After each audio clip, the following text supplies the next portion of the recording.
Some languages have a special control structure called switch or case or something like that allows you to select from multiple choices of a single variable. Python doesn't have one. So we're going to take a look at one particular strategy where you can do this very easily within Python, and you'll see that it's not necessarily a weakness in the language, it's just a different way of looking at things. So we'll go ahead and make a working copy of switch.py. We'll call it switch working. Open our working copy, and we'll start by declaring a dictionary. I'm going to call it choices.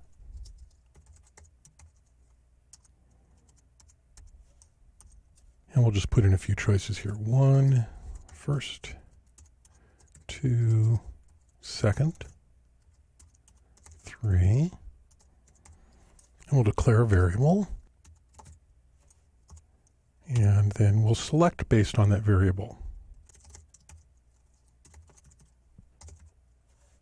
So when I save this and run it, you'll see that we have selected 1 and we print it out first. And if I change this to, say, 3, save that and run it, it'll say third. So here we've been able to very easily select based on a number of choices, and we could make this a very long list if we wanted to.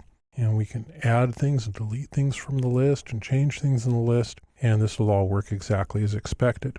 The one thing this does not do well is if I select something that's not in the list, you'll see that we get an error.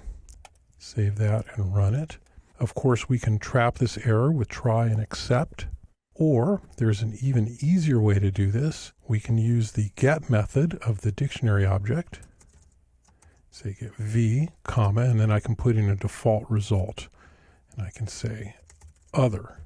And so what that does is it looks for v in the dictionary, and if it doesn't find it, it gives you back this value. So I save that and run it. You'll see we get other because we have 7. But if I put in 5, then I'll get 5th. Save and run, and there's 5th. So this is a very simple way to do what most people use switch statements for. And you'll see some other examples, including an example of executing code based on multiple choices later on in the course.